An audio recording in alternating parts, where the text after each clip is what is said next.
Kayvon Thibodeaux is rushing between two worlds. "You're not going to make everybody happy," Kayvon Thibodeaux says. He is reflecting on the lessons he learned last year as a high school sophomore. "Everybody's not going to be happy with the decisions you make, but they don't have to live your life. They're not in your shoes."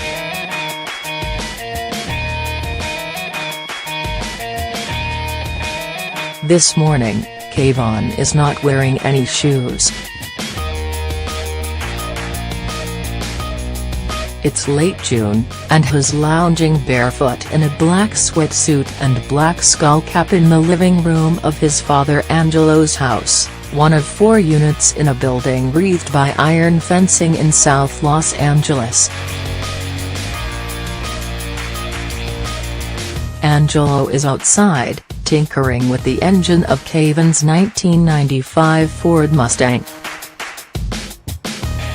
Kayvon got the Mustang earlier this spring, along with his driver's license. It was teal then. In his first order of business as a car owner, Kayvon had it painted a fresh coat of black. The car was something of a luxury at the time.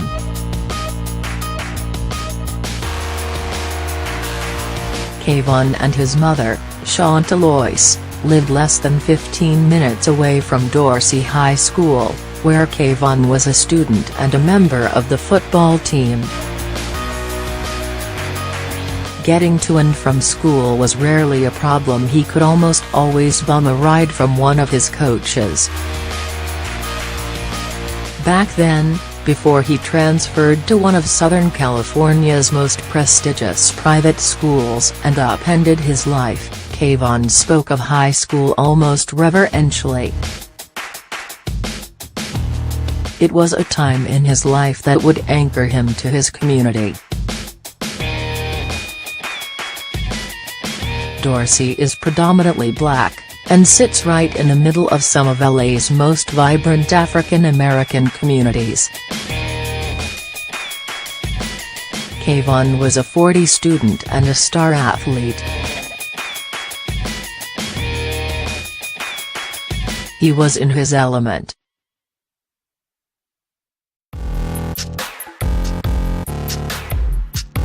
"I want to be that guy," he told me on a lazy spring afternoon while he was still at Dorsey. The sun was slipping behind the high school's a labyrinth of buildings as he sat on a concrete stoop. A few minutes earlier, his mom had called to let him know his driver's license had just arrived in the mail. "I want to be that story.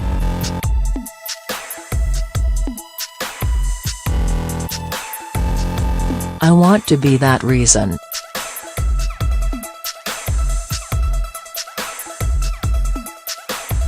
"Everybody has a story, and my story is we do have a lot of guys in the NFL, but we don't have a lot of guys that bring up the whole community. I feel like I owe something to my community." He wanted to rebuild the school, maybe even the entire neighborhood. "When I make it," he added, "it's going to be life-changing for everybody." Kayvon is arguably the top high school football player in the country in the class of 2019. With 2 years still to go in his high school career, there's already talk that the sprightly, 6'4" defensive end could be the best pass rusher to come out of the West Coast this millennium. The sport wasn't the reason he decided to transfer and leave his community behind, at least during school and football hours, but it was the tool that allowed him to make that choice. His gift is not football, says Ivan Stevenson, Dorsey's defensive backs coach. If he does it right and plays as long as his body allows him to, football is going to platform him to somewhere his mind can't even fathom. Now the car is a necessity.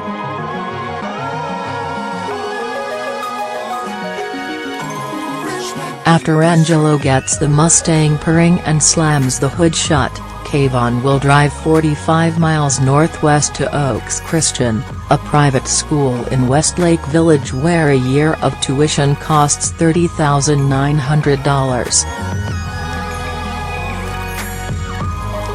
Kayvon has been there since May with full financial aid.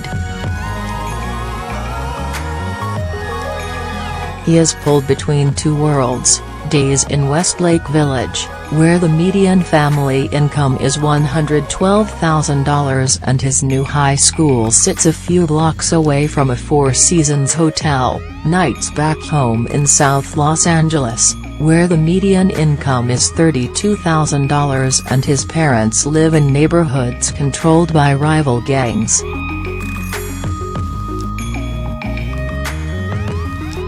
Two microcosms, he says.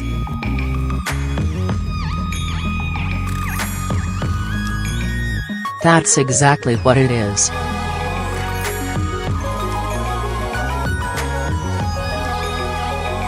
Soon Kayvon will relocate out of South Los Angeles entirely.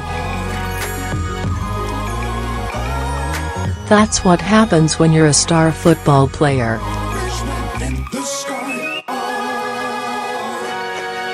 You go away to college, then the NFL. He believes that the decision to leave now, a couple years ahead of schedule, will benefit his future, and ultimately his communities. Everything is a pit stop, he says.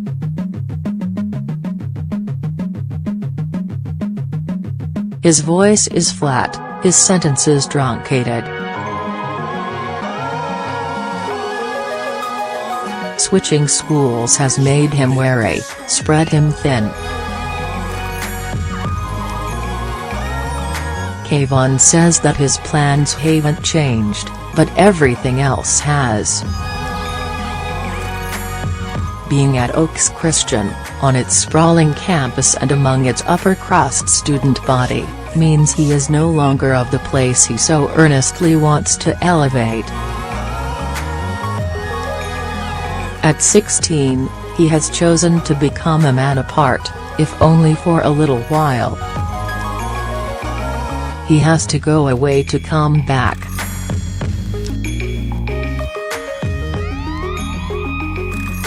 What people don't understand is you can't be stagnant, he says. You can't get comfortable, because a lot of people in the city get comfortable with just being in the city. That's what my mom and I weren't comfortable with.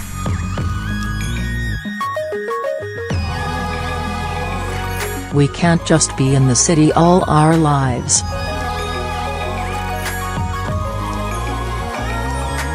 We can't just be seeing the same thing all our lives.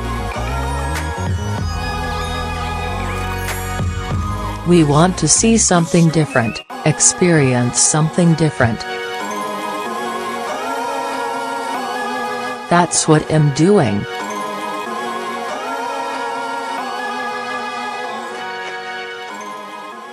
Seeing the other side of things.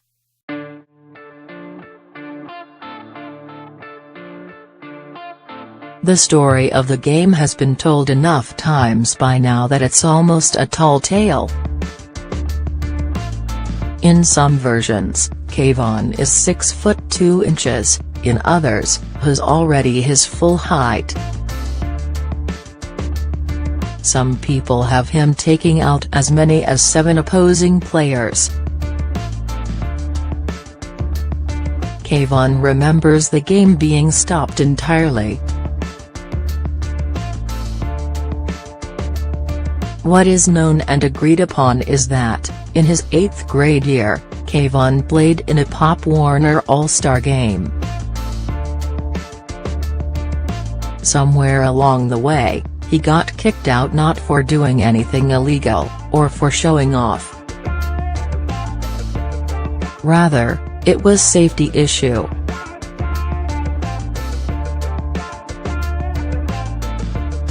Normal middle schoolers were physically unable to withstand the amount of force he could already dish out. Everything was clean hits, says Jovan Hayes, Kayvon's defensive line coach at Dorsey. It wasn't dirty.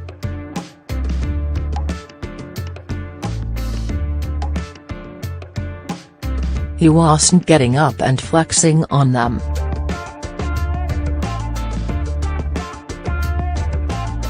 He was just hitting them too hard.